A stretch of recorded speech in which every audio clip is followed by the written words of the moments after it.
Bienvenue sur ma chaîne Info Farah. Dans cette vidéo, je vais vous parler de comment demander visa de court séjour Schengen pour un étranger en France pour 3 mois maximum. Donc, toutes les informations se trouvent sur le site du service public français, le site officiel de l'administration française, dans un article vérifié le 31 mai 2022 par la direction de l'information légale administrative. Donc, si vous êtes étranger et vous souhaitez séjourner en France pour une durée inférieure à 3 mois, vous devez posséder un visa dit de court séjour type C.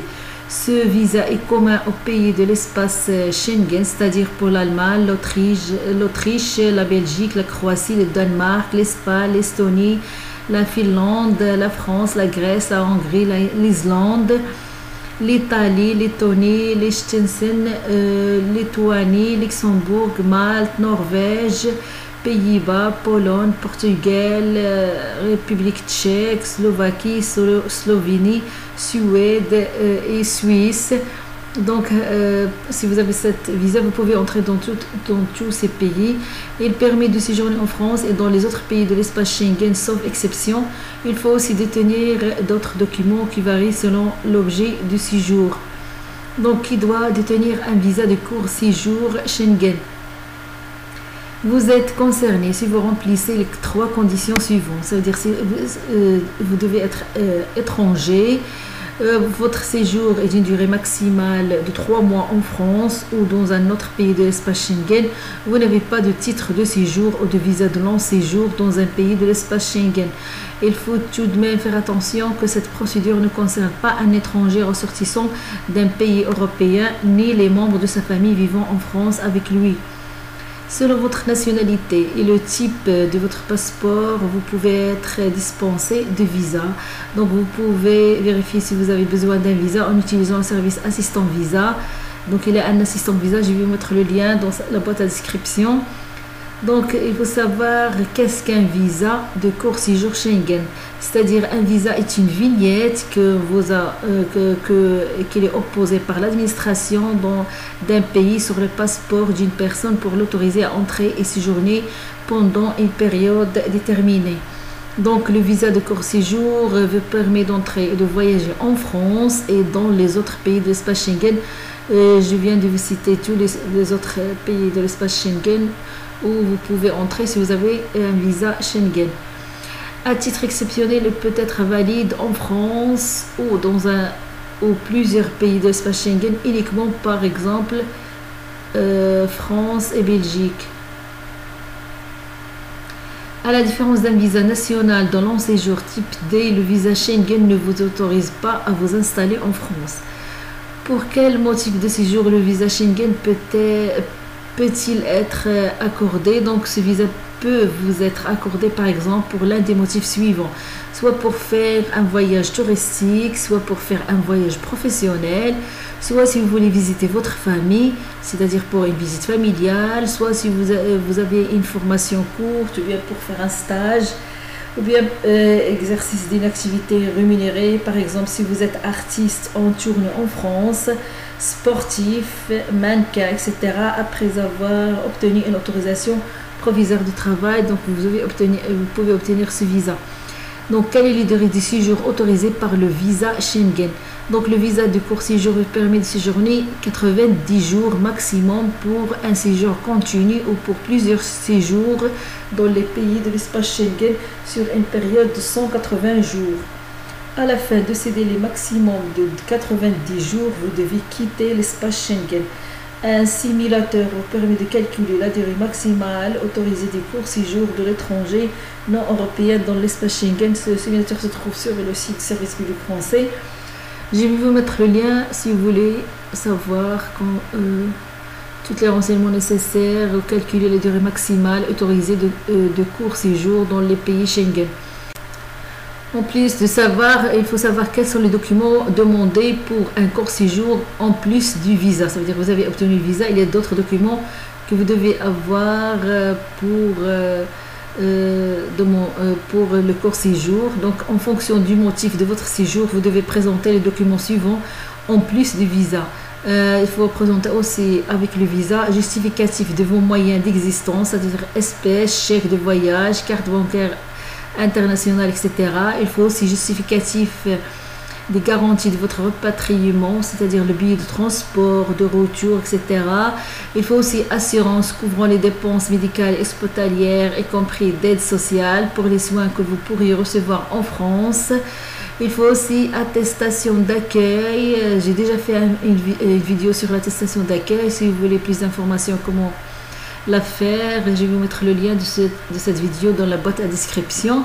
Donc il faut attestation d'accueil ou justificatif d'hébergement. Si vous n'avez pas attestation d'accueil, il faut justificatif d'hébergement dans un hôtel ou un établissement d'accueil si votre séjour s'effectue dans le cadre d'une visite privée ou familiale. Il faut aussi documents sur l'objet et les conditions de votre séjour en France, si votre voyage est touristique ou professionnel ou a pour but une hospitalisation ou des travaux de recherche. Il faut savoir que si vous voulez travailler durant votre court séjour, vous devez détenir une autorisation de travail. Donc, comment demander un visa Schengen? Vous devez remplir votre demande de visa sur Internet au plus tard 3 mois avant le départ prévu. Un service en ligne vous permet de faire la demande de visa. Donc, il y a un service en ligne où vous pouvez faire votre demande de visa. Et je vais vous mettre le lien. Donc, il faut accéder à les démarches en ligne. Et il y a un certain formulaire pour savoir s'il s'agit de votre première demande de visa. Vous prenez quelques minutes pour lire toutes les étapes de la demande de visa avant de commencer. Avant de commencer, il faut se munir de votre passeport, les originaux, une photocopie de vos pièces justificatives et 2 photos aux normes OACI. Et des guides téléchargeables existent pour vous aider à remplir votre demande. Il faut réinitialisation de votre mot de passe, c'est-à-dire opération de mise à jour obligatoire de votre mot de passe sur votre compte France Visa. Vous serez invité à mettre à jour votre mot de passe lors de votre première connexion. Après, il vous demande d'effectuer votre demande de visa en ligne. Il faut créer un compte, il faut se connecter à votre compte et faire votre adresse électronique plus le mot de passe et se connecter. Comme ça, vous pouvez remplir la demande de visa. Ou bien si vous n'avez pas un compte, il faut créer un compte. Tout ça expliqué. Il faut créer un compte sur France Visa pour faire la demande. Il faut remplir le formulaire. Tout ça expliqué sur le site de France Visa. Je vais vous montrer le lien de comment faire la demande d'un visa dans la boîte de description.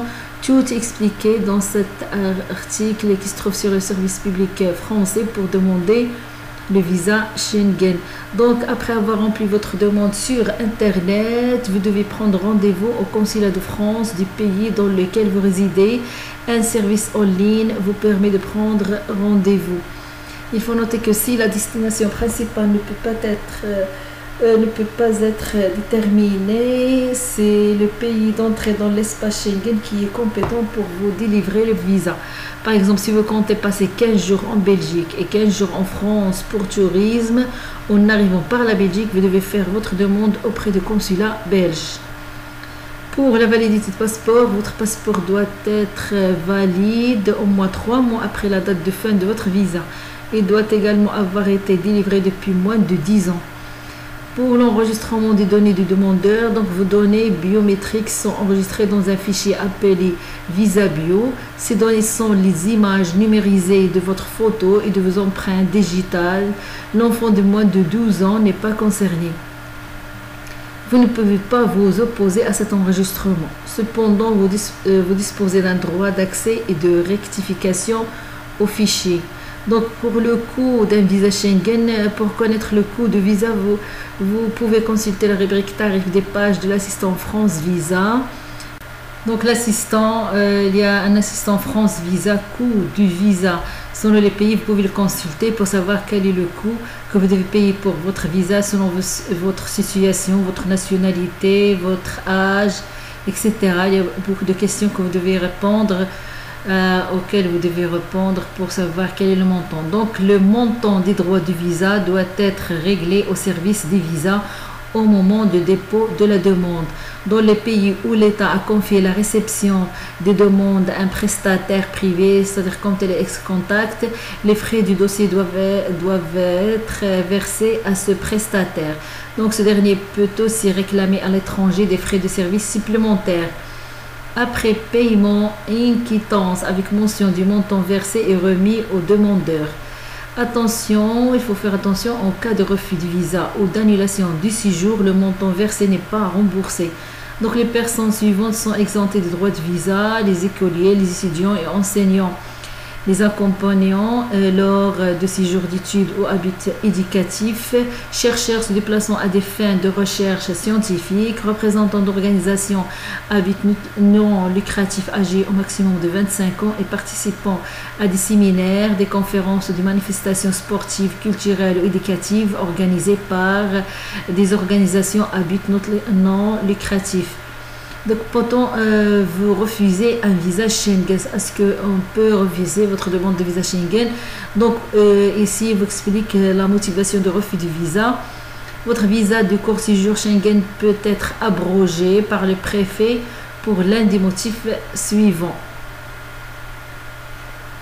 Vous cessez de remplir les conditions de délivrance du visa, vous travaillez sans autorisation en France, votre comportement trouble l'ordre public, ou bien si vous êtes venu en France peut y rester et non pour un court séjour, il faut des indices le laissant penser.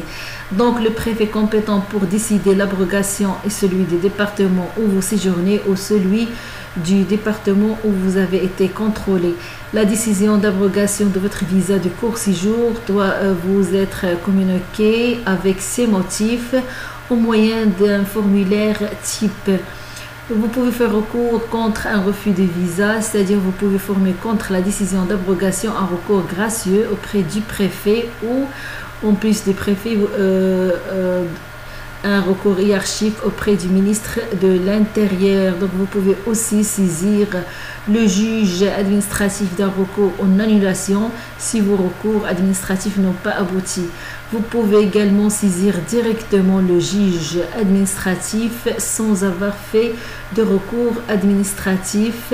Donc tout ça est bien expliqué sur le site du service public français. Je vais vous mettre le lien de cet article si vous voulez plus d'informations.